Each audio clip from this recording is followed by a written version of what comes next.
esas camas, como el caso de don Aldo.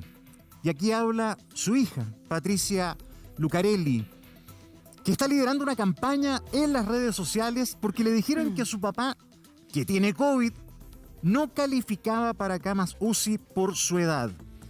Este señor es de Quintero, tiene enfermedades de base, fue hospitalizado en Quintero, se le logró estabilizar en su momento, pero después le dan esta respuesta que ha provocado la preocupación no solamente de la familia, sino que muchísima gente, de todos nosotros, porque tal vez podría pasarnos con alguien, con un ser querido. Gonzalo. ¿Sí? Y sobre todo, ¿sabes por qué? Porque hasta lo que entendemos, su hija cuando solicita que se le traslade a una cama UCI, no necesariamente es una situación que no se da porque ese hospital en particular estaba saturado, sino que porque le dicen por su edad y por sus enfermedades de base, él no se estaría priorizando. Se estaría priorizando ya lo que es la edad mínima, y estamos entonces en definitiva viendo el gran dilema que se ha visto en otros países de la última cama. ¿Es Así eso? es. ¿Es Bueno, una y se situación confirma, producto de la edad netamente? pero espérate, Bueno, se confirma lo que ha dicho el Colegio Médico u otras instancias profesionales, que el dilema de la última cama se está viviendo. En el sentido que hoy día se está priorizando al paciente más joven, y de hecho hay especialistas, por ejemplo, de hospitales de la quinta región que dicen, oye, si la segunda ola está clarita, acá la gente que caracteriza esta segunda ola en las unidades críticas son jóvenes y normalmente obesos. Esos están repletando las camas críticas. Patricia, la hija de Donaldo, está en contacto con nosotros, ya nos está escuchando. Patricia, agradecidos porque puedas compartir con todos nosotros lo que le ha pasado a tu familia, lo que le ha pasado a tu padre. En primer lugar, preguntarte cómo está él, cómo está la situación. Recién estaba hablando con la doctora que me estaba llamando para entregar el reporte. Fue evaluado ayer por el equipo del hospital Gustavo Frique y lamentablemente no son muy buenas las noticias porque mi papá no es candidato a usar una cama UCI porque no tiene las condiciones por sus enfermedades de base y está siendo apoyado por una cánula nasal de alto flujo. Patricia, perdón, ¿le puedo pedir un favor? Es una cosita técnica pero fácil de resolver. ¿Usted puede bajar el volumen de su televisor porque si no se escucha mal su voz? ¿Ahora sí? Ahora perfecto. ¿Ahora sí? Ahí sí, Ya, así de ahora simple. sí. Entonces, por lo Sí. que alcancé a entender de lo que usted nos explicaba, la situación no ha cambiado. Su padre no califica para una cama UCI. No califica, pero yo con esto, en el fondo, lo que quiero transmitir es que yo con esto me quedo tranquila porque yo hice todo lo posible que haría cualquier hijo o hija por salvar a su papá. ¿Ya? Y eso es lo que queda de esto. Es decir, a ver, para que me entiendan, acá en Quintero hicieron todo lo que podían hacer. Es un hospital de tercera línea, de tercer nivel, perdón. Entonces, acá le dieron todo lo que podían. Yo lo único que quería cuando vi que él se estabilizó y él no empeoraba, era que a lo menos fuera evaluado para ver si podías usar una cama UCI. Yo no soy médico, ¿ah? Pero uno aquí ha aprendido que casi la cama UCI igual sinónimo de vida o de posibilidad de luchar, de combatir esta enfermedad. Y obviamente yo quiero que mi papá se salve. Y si no se salva, y si no sale de esta, que a ninguna persona más le pase esto. No puede ser. No, es perverso el sistema. Patricia, Sí, ¿nos podría contar, porque no necesariamente todos están al tanto del caso, cómo parte esto? Su papá, entiendo, además tenía las vacunas puestas. ¿Cómo Sí, las dos. saben cómo se contagió? ¿Cómo partió su llegada al hospital? Fue bien difícil llegar a tener un diagnóstico de COVID. Mi papá, yo estuve una semana con él llevándolo 2 veces a urgencia, porque la sintomatología que tenía no era de COVID, era náuseas, cansancio, sensación de asco, ¿Ya? inapetencia y decaimiento, pero no tenía tos, no tenía fiebre, no tenía las cosas que indican que puede ir por ahí el tema. Entonces yo pensé que mi papá estaba medio desordenado con la insulina, y por ahí partimos, ¿ya? Y en el hospital lo atendieron muy bien también, me hicieron muchos exámenes de sangre, de orina, y salieron electros, y salieron normales. El posible curso era una gastritis o algo similar. Eso fue el miércoles 24, y el sábado 26 lo volví a llevar porque mi papá seguía deteriorándose, no comía, ya no podía pararse de la cama, ya no alcanzaba a llegar al baño, perdía el equilibrio. Entonces, yo no soy doctor, pero yo dije, aquí está pasando algo más que... Y vuelvo a ir a urgencia y lo vuelven a evaluar, y en el fondo le hacen muchos exámenes, le colocaron sueros, algunos remedios para el asco, y al final, en el fondo, el doctor decía, después como de 7 horas, decía tomarle un PCR. Y nos fuimos con mi papá a la casa, y el lunes nos enteramos que mi papá tenía COVID positivo. Y nos fuimos a contacto estrecho, mi mamá, mi hermana y yo, por lo tanto cada uno en su casa, mi mamá con mi papá solo. Y el lunes yo pedí a mi jefa que me comprara un saturómetro, porque era importante saber cómo saturaba. Hasta el sábado saturaba bien, entre 96 y 98. Y ese día, cuando prueban el saturómetro con mi papá saturaba 79, 76. Y yo le decía a mi mamá, yo la retaba y le decía que le estaba tomando mal, que no podía hacer eso, podía hacer 90, 89, 88, pero no eso. Y la ambulancia se lo llevó saturando 75. Y ahí, Así fue. Patricia, buenos días, te habla María Luisa. Ahí María entonces se va hospitalizado, pero tú nos acabas de decir algo que nosotros no lo habíamos escuchado hasta ahora. Cuando hablamos que tenemos terror al dilema de la última cama, y tú nos dices que a tu papá no se la dan, le dice que no es candidato. ¿Qué significa eso? Porque significa que no hay una cama para él, no puede ser trasladado, no le funcionaría una cama UCI en el estado que él está, o esa cama es para otra persona más joven, porque es muy violento si es que es así.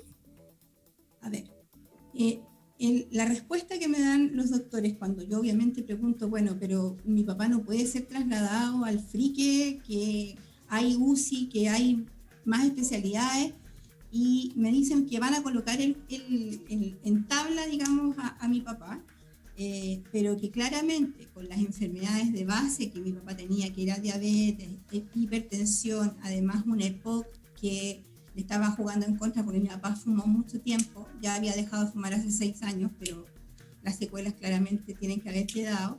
Entonces, con la saturación de camas que había, era muy poco probable que a mi papá le pudieran dar una cama UCI, si es que la requiriera. ¿Ya? Entonces, entiendo que los médicos hacen una reunión y presentan casos a no sé quién, ¿ya? Y esos no sé quién son los que deciden quién entra y quién cumple con los criterios para usar una UCI. Y también, en el fondo, me dicen que las camas UCI estaban siendo priorizadas para personas mayoritariamente de 55 años para abajo. Después me dijeron que para gente de 60 hacia abajo. Entonces, cuando yo veo y me avisan que mi papá va a partir pronto, que se había desmejorado bastante, yo le digo, ok, y yo asumí y entendí lo de la cama UCI y en el fondo... ¿Lo entendiste? ¿Sí? Lo entendí, pero ¿sabes lo que pasó? Que el fin de Semana Santa, mi papá se mantuvo 7 días igual, en la misma condición. Mi papá no empeoró, tampoco mejoró, pero no empeoró. Entonces yo el domingo dije, pucha, sale hablando el ministro y dicen que hay camas UCI disponibles, que hay 180 camas UCI. ¿Por qué entonces mi papá no tiene la posibilidad de usar una?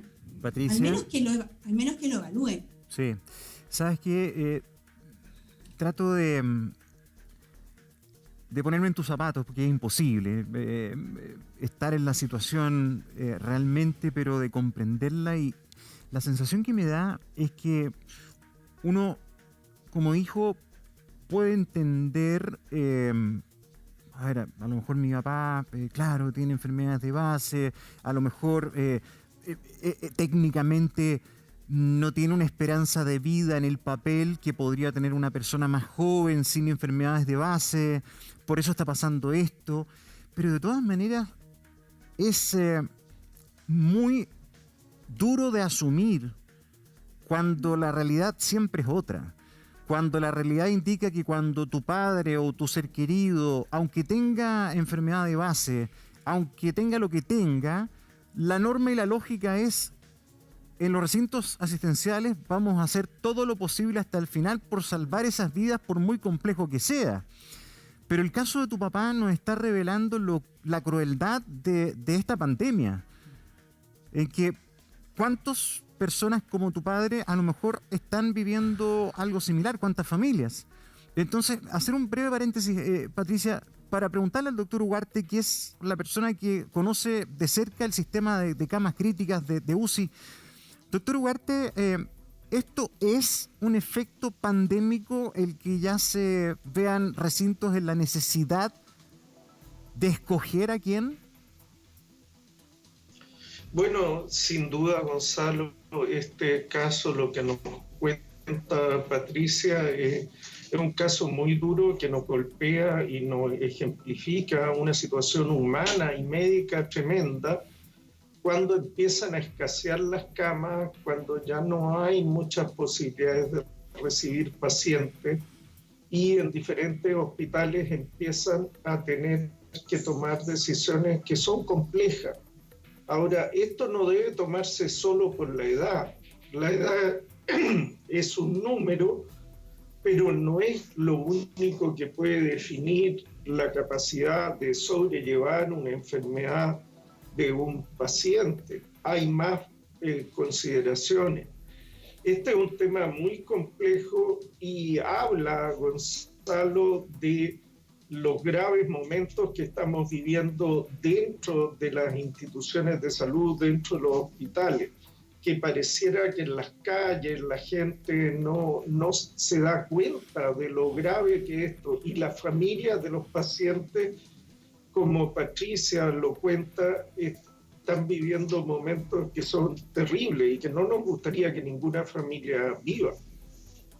Doctor, pero sabe que, y aquí volver con Patricia, porque Patricia, tú bien lo decías y dijiste, yo lo entendí, pero ¿sabes qué? ¿Cuántos casos tenemos? Ayer conversábamos con una familia que el dueño de casa, digamos, que enfermó más grave, estuvo 3 meses hospitalizado y con oxígeno. Y pensó que se moría. Y así tenemos un montón de testimonios que dicen, yo pensé que no iba a salir de esto nunca. Entonces, que el papel diga una cosa no dice que va a ser la realidad. ¿Cuántos casos que parecen milagrosos en la medicina existen? Entonces, bajar los brazos antes de tiempo, yo creo que ni para ustedes como familia, ni para ti como hija, pero no debería ser tampoco para ninguno de los médicos. Con los que hemos conversado, todos dicen, damos lo mejor que tenemos, trabajamos horas extra, dejamos a nuestras familias de lado, hacemos lo que parecía imposible, posible, ¿o no? Así es. Así es. Yo no tengo absolutamente nada que decir. El Hospital de Quintero se portó un 7. La gente en el Frique también lo está apoyando. Pero el tema pasa por lo que decía el doctor. Yo, doctor, y no es una idea mía, es una idea de un compañero de trabajo, pero yo creo que todas las personas que infringen una norma sanitaria deberían firmar una carta de rechazo al acceso a una cama UCI. Porque yo creo que deben haber muchas personas jóvenes que están usando cama UCI y se contagiaron por irresponsabilidad. Yo a mi papá lo tuve guardado todo el año pasado. Llegó a quedar tullido con las piernas. Tuvimos que comprarle una máquina para que le moviera las piernas para que hiciera ejercicio. Entonces, también pienso, yo digo, mi papá, si se hubiera enfermado el año pasado, hubiera tenido derecho a cama UCI, porque el año pasado era como que la estrategia era salvar a los más abuelitos, que no se nos murieran los abuelitos. Pero ahora con el tema de la vacuna es como que en el fondo, claro, se empezó a enfermar gente más joven y menos abuelitos. Mi papá no alcanzó a tener la inmunidad completa. No sé si le hubiera servido o no tampoco. pero terminó igual tiene una neumonía severa, igual tiene un compromiso importante. Patricia. Entonces y lo otro que ayer me llamó tanto la atención antes de que pasara esto es que hablan en las noticias, informan que un diputado había sido internado en una UCI por COVID y estaba internado de manera preventiva. Entonces yo me preguntaba para mí, de manera preventiva, yo no soy médico, no sé si mi papá necesita una UCI, yo necesito que alguien lo evalúe con más exámenes y que ellos definan si se puede o no se puede, si es UCI o no es UCI. Pero hay una persona que fue internada con su señora, que yo deseo de todo corazón que se mejoren los dos, y que salgan bien de esta, pero no quiero decir que hay dos Chiles, pero yo creo que tenemos que revisar esto no está bien, este sistema es perverso. Yo entiendo que estamos en una pandemia y en una condición de guerra los doctores tienen que decidir quién sí, quién no, porque estamos en condición de guerra. Esto es algo bastante similar y es duro para los doctores.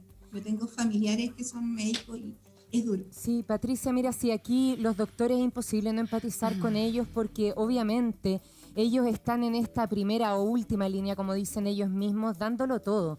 Y deben tener mucha impotencia en no tener las herramientas para ayudar a la gente como lo necesitan. Y ahí es imposible no empatizar con lo que te está pasando a ti y a tu familia. ¿Sabes por qué, Patricia? Porque tú dices, por un lado, qué rabia. Y da rabia incluso cuando uno te escucha, da rabia pensarlo. Que claro, que tu papá lo cuidaste todo el tiempo, todos estos meses, y de repente la cama lo ocupó alguien más joven que se fue a una fiesta clandestina. Ahí imposible que no dé rabia. Pero también siento que es muy doloroso que estemos enfrentados a una situación donde tú siempre vas a tener la incertidumbre, bueno, ¿y qué pasa si hubiera habido esa cama UCI? Si el diagnóstico hubiera sido finalmente otro. ¿Por qué en un traslado? Es algo que también queremos saber por qué no sucede. El doctor Ugarte dice, bueno, sí está pasando.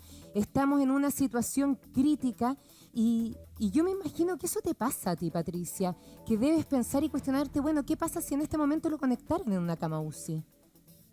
¿Y qué hubiera pasado si yo no hago todo lo que hice para conseguir que mi papá lo trasladaran al Frique?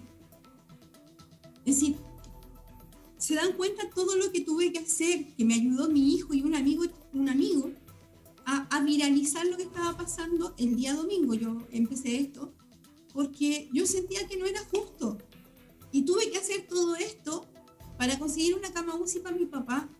Pero la verdad es que si mi papá conseguía o no conseguía una cama UCI, lo que a mí me importaba es que ningún viejito más, ningún adulto mayor más tenga que dejar de ser atendido viendo la mayor posibilidad de vida, si es que la tuviera, porque no se maneja en Twitter y en las redes sociales para viralizar algo que está pasando. Patricia. Y eso es algo que hay que ponerlo en algo que se tiene que corregir. Por supuesto que sí. Patricia, perdón, ¿su papá está consciente, ha estado consciente de lo que está ocurriendo, de esta imposibilidad tal vez de llegar a ese nivel de atención? ¿Él sabe lo que está pasando? En estos momentos no lo sé si lo sabe. Estaba recién cuando iniciamos el contacto, me estaba hablando la doctora que lo está tratando y al parecer nos van a dejar entrar para que veamos a mi papá. Ese es un indicador que dice relación que no hay mucho más que hacer. Yo no sé si está consciente. Perdón, yo te lo preguntaba porque claro, como de una u otra manera, a veces al no estar ventilados, las personas pueden tener conciencia de si en alguna oportunidad hubieran ustedes como familia haber tenido la posibilidad de hablar con él y si él está un poco enterado de cómo lo están atendiendo. Pero los que hemos pasado por tener familiares que han estado críticos, es terrible cuando llega el momento de asumir que no hay mucho que hacer, pero también en este caso es distinto porque tal vez sí se podría hacer otra cosa. Yo creo que están haciendo todo lo que pueden por él. Ya. Y lo agradezco de todo corazón. yo me quedo tranquila dentro de la pena. Porque esto no puede pasar. No puede ser que yo tenga que levantar una campaña de esta dimensión para lograr que mi papá sea evaluado en un hospital de mayor complejidad. En Quintero hicieron todo lo que se podía. ¿Ah? Pero para que llegara a Viña ayer, tuvo que pasar todo esto. Entonces, yo sé que mi papá odia los hospitales, no le gusta, lo único que le gustan son las enfermeras. Pero mi papá, yo sé que no querría estar intubado. De hecho, las pocas veces que me lograron hacer contacto con él estando acá en Quintero, me mandaba recados de que lo fuera a buscar para que lo sacara, aunque fuera un ratito. Él quiere irse a su casa, él quería... Por lo tanto, si usted me pregunta si lo hubieran podido intubar, yo le hubiera dicho que sí, pero que lo probáramos poco tiempo, porque a mi papá no le hubiera gustado eso. Patricia, te agradecemos profundamente el haber conversado con nosotros, porque muestras una durísima realidad que está viviendo nuestro país. Ojalá también las autoridades de salud te llamen, se comuniquen contigo. Vamos a seguir también hablando de este tema con el doctor Ugarte, porque si había algo que teníamos miedo, era hablar del dilema de la última cama, que se produjera ese momento, que a personas le dijeran que no eran candidatos, y Patricia lo vivió en carne propia. Un abrazo gigante para ti y tu familia, te deseamos todo lo mejor, Patricia. Una situación que se vive en nuestro país y que lamentablemente, como bien decía Patricia, no es posible que ella tenga que salir con una campaña en redes sociales para tratar de que esto no ocurra, y que se puede estar dando en tantas otras personas que no terminan de entender por qué no son trasladados a otra ciudad. Sabemos que esto es simultáneo a nivel país, pero sí quedan camas UCI. El reporte de hoy dice que sí quedan todavía. ¿Por qué entonces Donaldo no está trasladado a una de ellas? ¿Porque hay que darle prioridad al que estuvo tonteando anoche? No, no está bien.